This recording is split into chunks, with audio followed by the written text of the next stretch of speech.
Hello viewers, welcome to Brain Boost Academy. Today in the video last video of the vector and scalarல 2D sessionல last video இதுதான். இனி நாங்க அங்கால வர series எல்லாம் 3D வெட்டி பாப்போம். அதுல XYZ தனங்கள். So அதோட introduction video அடுத்தடுத்த வீடியோவா வரும். So இந்த last video இதுல இந்த கேள்வி கொஞ்சம் ஒரு டிஃபரெண்டான கேள்வி. சரி வாங்க கேள்விக்குள்ள போலாம். First express each of the free forces acting on the support in Cartesian vector form and determine the magnitude of the resultant force and its direction measured clockwise from the positive x-axis. இப்ப நாங்க முதல் செஞ்ச அதே கேள்விகள் மாதிரி தான் magnitude இதுல கண்டு at the same time அந்த resultant force positive x-axis இருந்து clockwise நோக்கி எவ்வளவு ஆங்கிள்னு சொல்லி காண போறோம். ஆனா இதுல கார்டீசியன் வெக்டர் ஃபார்ம் ஒன்று மென்ஷன் பண்ணிக்கிறாங்க. ஸோ அவங்க கார்டீசியன் வெக்டர் ஃபார்ம் இதுல மென்ஷன் பண்ணிக்கிறதால நாங்க அந்த வெக்டர் ஃபார்ம்ல தான் இதை என்ன செய்யணும். ஸோ நாங்க அந்த இன்ட்ரடக்ஷன் வீடியோல ஒரு விஷயம் ஒன்று சொல்லியிருப்போம்.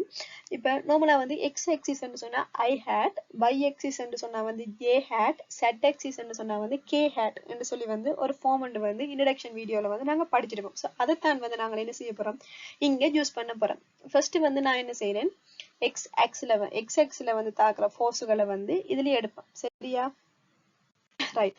அடுத்த இதுல இன்னொரு விஷயம் என்னன்னு சொன்னா, இங்க நாங்க நார்மலா ஒவ்வொரு ஃபோர்ஸுக்கும் தனித்தனியா எழுதுவோம். இப்ப இதுல F1 ஃபோர்ஸ் என்று சொன்னா F1 வெக்டர்ன்றதுக்கு இப்படி ஒரு குறியீடு ஒன்று சரியா, F1 வெக்டர் என்று சொன்னா இப்படி ஒரு குறியீடு யூஸ் பண்ணுவோம். இங்க F1, F2 and F3 ன்னு சொல்லி மூன்று ஃபோர்ஸ் இருக்குது. ஒவ்வொரு ஃபோர்ஸுக்கும் நாங்க தனித்தனியா ஒவ்வொரு ஃபோர்ஸையும் கார்டீசியன் வெக்டர் ஃபார்முலா ஃபர்ஸ்ட் எழுதுவோம்.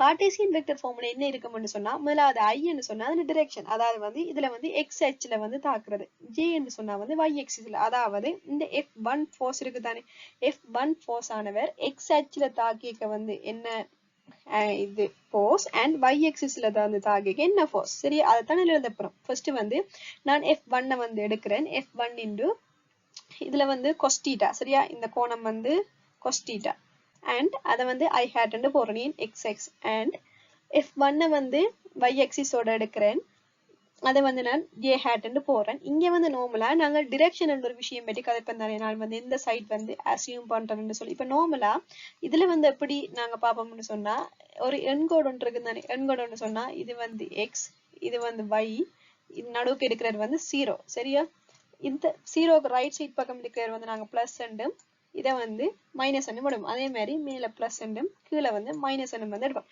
சோ இந்த ரூலை தான் நாங்க இங்க யூஸ் பண்ண போறோம். எப்படி யூஸ் பண்ணணும்னு சொன்னா, ஃபர்ஸ்ட் பாப்போம். F1 50 நியூட்டன், சரியா, cos theta 3/5. இப்ப F force x அச்சு நோக்கி வந்தாருன்னு சொன்னா அவர் ரைட் ஹேண்ட் சைடு நோக்கி தான் வருவார். சரியா, ரைட் ஹேண்ட் சைடு நோக்கி வந்தாருன்னு சொன்னா எங்களுக்கு தெரியும், இவர் ரைட் ஹேண்ட் சைடு நோக்கி வந்தாருன்னு சொன்னா right hand direction. Right hand டிரெக்ஷன்ல எங்களுக்கு என்னது, எப்பவுமே பாசிட்டிவ். சோ அதால இதை நான் பாசிட்டிவ் போட்டுக்கிறேன். அதே மாதிரி y அப் மேல் நோக்கி போவார். ஸோ அங்கேயும் எங்களுக்கு தெரியும் பாசிட்டிவ். ஸோ அதால இதை நான் பாசிட்டிவ் சொல்றேன். இதைத்தான் நம்ம கார்டீசியன் வெக்டர் ஃபார்முல எழுதுறதுன்னு சொல்லுவோம். நெக்ஸ்ட் நாங்க என்ன செய்யணும்னு சொன்னா, இது சுருக்கி எடுத்தோம்னு சொன்னா எங்களுக்கு 30i + 40j Newton. So first F1 கண்டுடும். அடுத்தது பார்க்க போறோம் F2. சரியா, இதே மாதிரி F2க்கு எழுதுவோம். F2 இதுல 15 பாயின்னு சொல்லிக்கிறாங்க.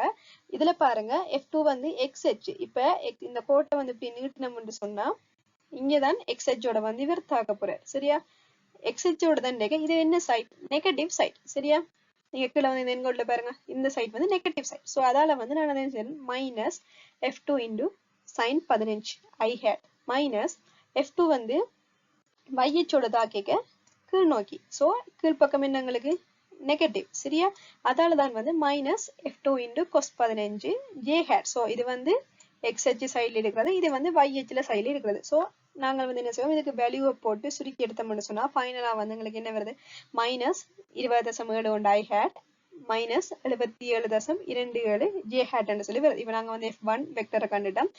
இப்ப நாங்க நார்மலா இந்த F2 எழுதிக்க மேல இப்படி வெக்டர் போட்டு எழுத பழகுங்க. என்னன்னு சொன்னா அதுதான் அதனுடைய ஃபார்முலா. சரியா, அடுத்த பார்ப்போம் F3 எடுத்தோம்னு சொன்னா, F3 x axisல மட்டும்தான் இருக்கிறார். அதுவும் ரைட் ஹேண்ட் சைட் இருக்கிறார். சரியா, நீங்க பாத்தீங்கன்னா தெரியும் அவர் ரைட் ஹேண்ட் சைட்ல இருக்குது. சரியா, அப்ப நாங்க ரைட் ஹேண்ட் சைட் இருக்கிறபடியா பிளஸ் எங்களுக்கு வேல்யூ தெரியும் 30. சோ 30 I ன்னு சொல்லி வந்து போட்டிருக்கிறோம். அடுத்தது வந்து இவர் வந்து x அச்சுல வந்து இருக்கிறபடியால வந்து y அச்சுல வந்து இவர் வந்து 0. அதால வந்து y அச்சு வந்து நாங்கள் 0j hat வந்து போட்டுக்கிறோம். இப்போ எங்களுக்கு f1 f2 f3 மூன்று போஸ் வந்து கண்டுட்டோம். சரி, இங்க வந்து இந்த மூன்று போர்ஸின் தனித்தனி இருக்கிற கீழே இந்த மூன்றுடையும் விளையுள் எவ்வளவுன்னு சொல்லி வந்து கேட்டுட்டாங்க. சோ மூன்று போர்ஸின் விளையுள் காண்டக்கு என்ன செய்யணும்னு சொன்னா மூன்று போர்ஸையும் வந்து நாங்க கூட்டி விடுவோம். f1 f2 and f3 vectors வந்து என்ன செய்யணும்னாங்க கூட்டி விடுவோம். சரியா, இதுல வந்து f1 f2 f3 வந்து நாங்க வெக்டர் வந்து சொல்லுவோம். சரியா, கூட்டினோம்னு சொன்னா f1 f2 f3 என்றா இங்க வந்து கூட்டேக்கு ஒரு விஷயம் கவனிக்கணும். I இருக்கிற அவலாத்தையும் நாங்க I சார்ந்ததோட கூட்டணும். இப்ப 30 -20.71 பிளஸ் 30 இங்க j hat எடுக்க 40 -77.27 0. சோ இவ்வளத்தையும் கூட்டி எடுத்தோம்னு சொன்னா எங்களுக்கு ஃபைனலா வரது வந்து fr வந்து 39.29 I hat -37.27 j hat. சரியா, இப்ப இது வந்து எங்களுக்கு எப்படி என்று சொன்னா இப்ப நாங்க முதல் இதுல செய்ய காணுவோம் தானே fx in value and fy in வேல்யூன்னு சொல்லி காணுவோம் தானே, அந்த பெருமானங்கள்லாம் இவை.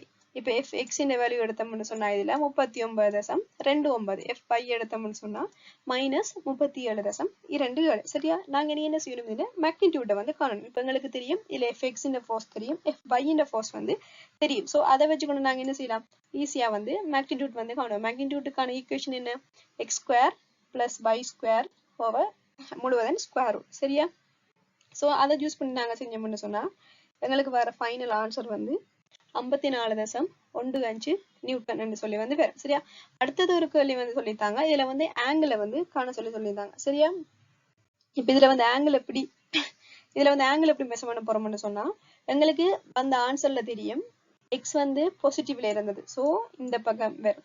y வந்து நெகட்டிவ்ல இருந்தது, சோ அந்த போர்ஸ் வந்து கீழ் நோக்கி தாடுது. சோ எங்களுடைய ரிசல்டன்ட் போர்ஸ் வந்து இந்த மாதிரி வருது. சரியா, பாசிட்டிவ் x ஆக்சிஸ்ல இருந்து கவுண்டர் கிளாக் வைஸ் என்று சொன்னா மணிக்கூடு சுத்துற திசை. சரியா, x ஆக்சிஸ்ல இருந்து கவுண்டர் கிளாக் வைஸ் இந்த தீட்டா தான் நாங்கள் காண வேணும். எங்களுக்கு நார்மலா வந்து தீட்டான பிரமதி காண தெரியுதானே, tan தீட்டா போட்டு தீட்டா கண்டோம்னு சொன்னா எங்களுடைய ஃபைனல் ஆன்சர் வந்து 43.48 பாகை என்று சொல்லி வரும். இப்ப இதுல வந்து அவங்க வந்து கார்ட்டீசியன் வெக்டர் ஃபார்ம் என்று சொல்லி வந்து மென்ஷன் பண்ணி இருந்தாங்க. சரியா, கார்ட்டீசியன் வெக்டர் ஃபார்ம் என்று சொல்லி வந்து மென்ஷன் பண்ணி இருந்ததால தான் வந்து அதுல வந்து அந்த வெக்டர் ஃபார்மை வந்து யூஸ் பண்ணாங்க. இப்ப அதுல வந்து அது அந்த கார்ட்டீசியன் வெக்டர் ஃபார்ம் வந்து மென்ஷன் பண்ணியிருக்காடு நாங்க நார்மலா எக்ஸ் அண்ட் ஒய் அந்த மெத்தட யூஸ் பண்ணி வந்து செஞ்சிருக்கலாம். ஆனா கார்ட்டீசியன் வெக்டர் ஃபார்ம் அவங்க மென்ஷன் பண்ணினபடியே நாங்க இந்த ஐ ஹேட் ஜே ஹேட் இந்த மெத்தட வந்து யூஸ் பண்ணி தான் வந்து இந்த கேள்வி வந்து கட்டாயம் செய்ய வேணும். சரியா, இந்த வீடியோல வந்து உங்களுக்கு ஏதாவது விளங்காம இருந்துச்சுன்னு சொன்னா மறக்காம அதுல கமெண்ட் பண்ணுங்க. இந்த வீடியோ உங்களுக்கு பிடிச்சிருந்துச்சுன்னு சொன்னா லைக் பண்ணுங்க, ஷேர் பண்ணுங்க, மறக்காம சப்ஸ்கிரைப் பண்ணுங்க.